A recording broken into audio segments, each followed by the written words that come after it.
So let's get to your second question. What's the next thing you want to know? All right. And it's kind of related and it deals with this. So the other side of our business is promoting divorce coaches, divorce lawyers, realtors, a lot of people that maybe don't have a lot of experience marketing themselves and paying for marketing. And I have had a lot of people sign up to get exposure, but it's also hard for me to deliver like metrics. What am I getting for this besides like our audience is seeing you? So that's kind of made me a little hesitant to sell. And I kind of almost put that side of the business on pause. So I guess really is how can I craft a more compelling, no-brainer offer where if Josh is a divorce lawyer, this is a steal for you to get in front of my audience. Of course, if you get one client, it pays 10x for itself. Yeah, but I can't really say you got a client. I'm more top of funnel. People are just hearing about it. So there's a gap where I have something, but it's not super obvious in the pitch. So I was checking out your page, and for people that are listening and haven't checked it out, you have sort of a directory. There's a couple of things you're offering to people, right? You have a directory of services for people going through divorces, and people can pay to be featured in there, correct? And then also along with that, they can buy sort of upgraded packages where they get mentions on Instagram or your podcast, or there's a variety of things you offer. But that's the basic gist of it is you can pay X amount, you can get mentioned on my platforms and featured in various ways. I have a bunch of thoughts about this that I want to go through. So the first is completely understandable that you're not quite confident in the product yet because you're not sure how well it works and you can't promise too much. And yes, they're getting awareness and yes, you have an audience, but it gets a little murky, which is completely common. I think one thing in general to keep in mind is that, and this is true of anything, this is not specific to you, your confidence in your product and the actual value of the product are completely separate things. So just because you're not confident about your product doesn't mean it's not valuable. And just because you are confident doesn't mean it is valuable. So again, I would assess those things separately. I would try to assess, okay, how valuable is this? And in order to assess that value, again, you have to really get clear on what are they paying for? And I don't mean, are they ultimately paying because they want to get clients or sales or whatever, or are they just paying for brand awareness? In most cases, they're paying because they want to get clients and sales and that kind of stuff. It doesn't mean that you have to guarantee that. Obviously, you can't guarantee that. And it doesn't mean necessarily that you charge like that, although you could work out affiliate deals and you could do that kind of thing. But it does change your messaging because if ultimately what they want and what they value is clients, sales, et cetera, and you're out here messaging general awareness, there's a disconnect. So like when I talk about the ads, and my newsletter goes to about 22,000 people, I talk about how many clicks the average ad drives, which is way lower. As opposed to saying you're going to get in front of 22,000 people, I'm saying the average ad gets 250 clicks or whatever it is. So on their end, they're going, okay, if I get 250 people to my sales page, I'm not selling the awareness. I'm selling the result. So I think that's something for you to think about. The other thing to think about is if they get one sale, it's going to more than pay for itself. What is the value created by this in monetary terms? That depends who you're selling to and what their thing is. Again, I would say consider the alternatives. They have to do something. If they're not going to buy from you, if they're not going to go in your directory, like there are other options, but what are those other options and what are they going to cost them and what are they going to get for it and how difficult is it going to be and all that kind of stuff. The other thing, and this kind of touches on what I was saying before, but I would think through how much you really know versus how much you're basing on assumptions. Like all of us, and I'm as guilty of this as anyone, we all think we know what our audience or customers or client, we all think we know what everybody wants and what they're thinking, but most of those are assumptions. The more you can have those conversations and actually find out, the better. I think people default to there being sort of ways that is done. And I think that if you hone in on, okay, I have these assets, I have this platform, I have this Instagram channel, I have this directory, I have X, Y, and Z. And you go, what is actually the best way for me to get this person a client or for me to get this person a lead call or whatever that may be.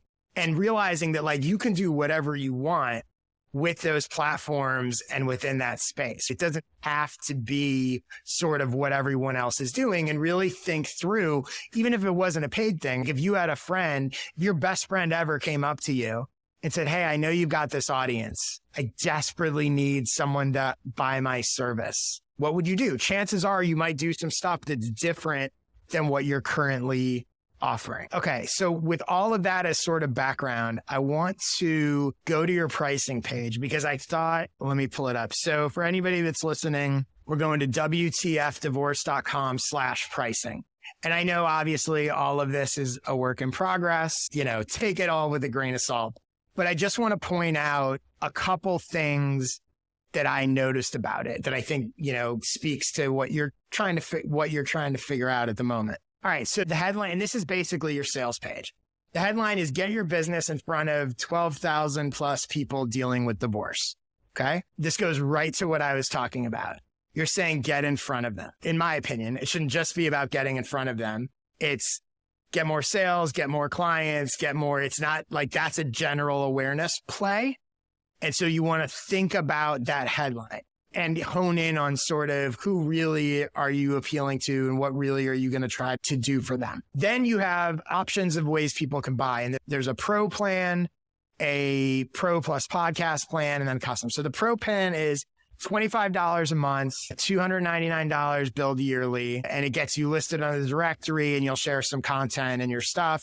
There's an expanded version of that's $50 a month, $599 billed yearly. Now, what's interesting to me is why have you chosen to do this as a subscription model versus I can just buy, I can buy an ad or whatever? So if I'm a lawyer and I wanted to be on there, I guess the time frame, you're live on this thing for a while. I don't really know. I guess I chose subscription because that's what everybody does. That's the way it's better for you. I don't mean that as an insult, but everyone wants recurring revenue. Absolutely. So, but if you look at it from the other person's perspective, if I were a buyer, and again, this is where what are the alternatives becomes interesting. I can go here and give someone $100 and run an ad and see how it goes. Or I can give this guy $300 to be listed in some direct, and I know it's month to month and they can cancel or whatever, but there's not a clear reason for it to be a subscription product for them. Right. So that's definitely something that I would think about. The other thing is from a pricing perspective, so you have $25 or $299 a year. There's no reason to do the yearly because it's only $1 less. I actually bill you yearly. I just saw some companies do that where it's like they show what it is a month, but it essentially, because that is one of the problems is if so you're it's on not the, month. So it's not monthly, right? It's a yearly, it's one-time yearly charge. It's also sort of misleading. Yeah. Right. I get what you're doing, but ultimately it's funny. And you see this all the time with the way people present information. You're not going to trick, like they outsmart themselves. You're not going to trick anyone. The person that was going to be scared off by 300 and signs up because it's 25 a month and they can be out whenever they want. At some point, they're going to have to enter in their credit card for 300 and they're going to be even less likely to do it because they're like, oh, I feel, now I don't trust you and whatever. As far as that pricing goes. And again, this is where understanding the alternatives comes in handy. If you're going to sell a $300 product, what else could they get? And again, I have no idea, but I'll give you an example. If I'm an attorney wherever, I might be going, okay, I could buy a $300 print ad in my local paper, or I have no idea what any of that, a Valpak coupon mailer. I have no idea what any of that stuff costs. But let's say it's $1,200 and you're going, hey, for 25% of what you would spend on a Valpak thing that people are going to throw right in the trash, you can get listed in front of all these people that are actively looking for help. You start to get to a more clear pitch. The other thing I would say is the list of stuff that you're offering people, including a post on Instagram. There's a lot of stuff and people do this all the time. And part of that is because I think you're not quite sure of what to offer. So it's like, well, we'll give them a lot and it'll make it seem worth it. But I think you're also putting yourself in a situation where even if you succeeded with this model, like in a pretty big way, you're now going to have a problem. If you had 30 people buy the monthly thing, every single day, you're going to have to be promoting another so-and-so diverse on your Instagram account, on your whatever. So the scalability of this format is also potentially problematic if it works. I think you want to think through, again, starting with what do they actually want? What's the best way I can do it? a lot of times less is more. They care about the results. They don't care about X, Y, and Z. Oh, I got, on this post and that post, and I'm here and I'm there and I'm whatever. This comes full circle a little bit because I know you have a newsletter. That to me would be a major focus because you're going to get, how many Instagram followers do you have right now? 12? Well, 12.7 thousand. Let's say even if you got 4,000 of them, you got like a third of them on an email list and you have a 50% open rate, let's say. So 2,000 people are opening an email. You could easily, depending what you're doing, easily drive 100 clicks with a link. On Instagram stories, that's a lot harder to get to 100 clicks, right? And my newsletter's bigger and all that. But, I have a 22,000 person email list and I can, on my weekday emails, I can drive over 1,000 clicks to something. By the way, I have 25,000 or 22, whatever it is, a similar size audience on Twitter. I can't drive 100 clicks to a link because of the algorithms and because of everything else. So that's something I would definitely focus on. The other thing I would consider, which I know this is a different business, but I think something that you might want to think about is maybe you do some of this social for their accounts. Maybe the best way to help them, or it's part of a package, because really in some ways what you've become good at is figuring out content that people want to engage with, whatever. So maybe you do it for them. Maybe that's a problem that you solve for them.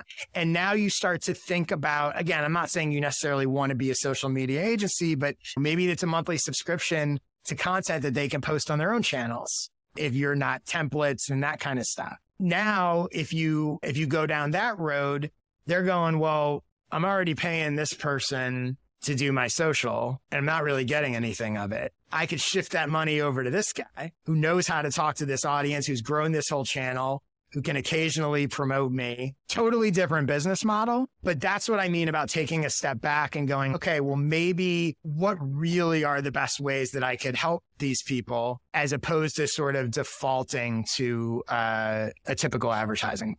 Does that all make sense? Yeah. I mean, you nailed a few of the things. The scalability is a big thing too, because once I got above 20 members, I'm like, how do I promote these people so much? Juggling now more balls. Yeah. And also, what is the expectation? Should I be really promoting them every day? Because that is actually a higher price value thing.